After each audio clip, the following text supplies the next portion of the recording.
The system works simply by tapping a cue card on this scanner, allowing the arm to raise so a car could go through. After months of high gas prices, California drivers are about to catch a break as refineries switch to the cheaper winter blend. Vandals continue to target stars on Hollywood's iconic Walk of Fame. Donald Trump's star has already been replaced twice this year. A tornado ripped through Sleeping Giant State Park this past May. Since then, the park has remained closed to the public. I'm here at the launch party for the new comedy series, The Cool Kids. As you can see, everyone's out here playing games and having fun, just as the cast members do in the show. Students are reminded to always make sure the driver and license plate number match the photo and number in the app. They're also reminded to ask the driver, "What's my name?" before entering the vehicle. In Hogan parking lot, Brooke Reilly, Q30 News. Snapchat has become more than just an app to send pictures. It is now helping people register to vote. After last week's big win, more people are buying Mega Millions tickets in hopes of winning the big bucks. Quinnipiac is rolling out a student rescue campus emergency service program where students will be driving these around to help their fellow students.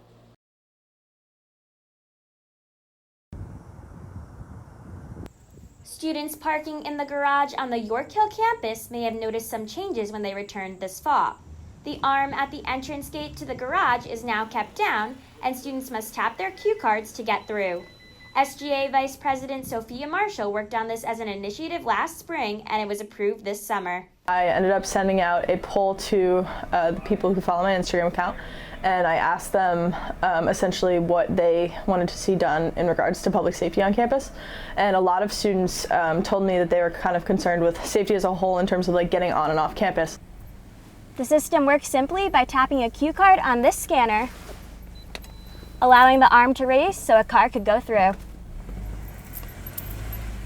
Associate Vice President and Chief of Public Safety Edgar Rodriguez said in a statement, quote, "We made the decision to lower the gate arms to allow only authorized vehicles into the parking garage.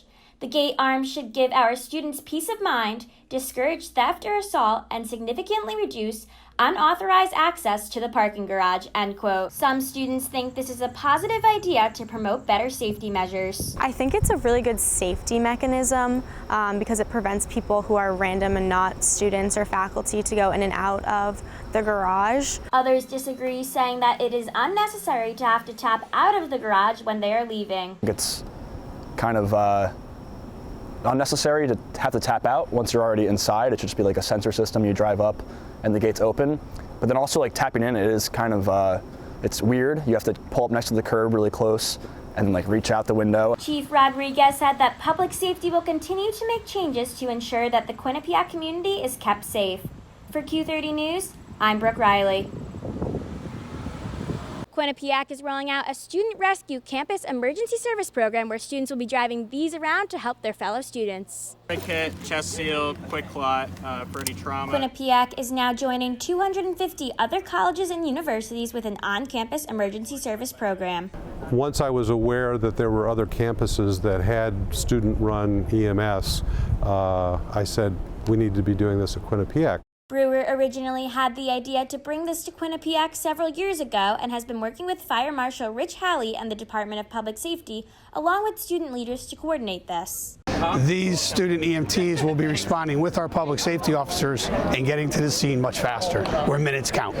18 student EMTs officially became members of the team on Tuesday during a pinning ceremony, with the goal of the program being to assist Hamden Emergency Services with getting to student calls quicker. When you have people already have what they call boots on the ground, those precious seconds, when medical treatment is being rendered prior to us getting here, could make make a huge difference. The team is being led by 2 student leaders who work as EMTs in their hometowns. This program is giving them the opportunity to continue putting their skills to the test and providing services while at school. People are able to get experience with EMS and learning how to deal with patients and deal with stressful situations that are skills that they're going to want to build. The program looks small right now. However, those involved hope it continues to grow in the future. Eventually, they might be able to grow to where they're doing standbys at all kinds of events and maybe even have their own ambulance, because the sky's the limit in a program like this. The student EMTs are currently in a training state, and the plan is to have them begin working on November 14th. At Quinnipiac University, Brooke Reilly, Q30 News. Congratulations, Los Angeles. You've won the City Climate Challenge. Former New York City Mayor Michael Bloomberg in LA announcing 4 more winners of the American Cities Climate Challenge, a contest meant to help cities across the country tackle climate change. We were looking for cities not only with ambitious goals, but also realistic plans for reaching them, and strong mayoral leadership to get the job done. Los Angeles, San Diego, San Jose, and Portland will join 16 other cities for the 2-year Bloomberg Philanthropies program, which splits $70 million in other resources among the winners to help meet carbon reduction goals. That means making our buildings more energy efficient, installing solar panels across city skylines, and investing in public transportation infrastructure so that people can breathe easily, get where they're going faster, and protect our planet.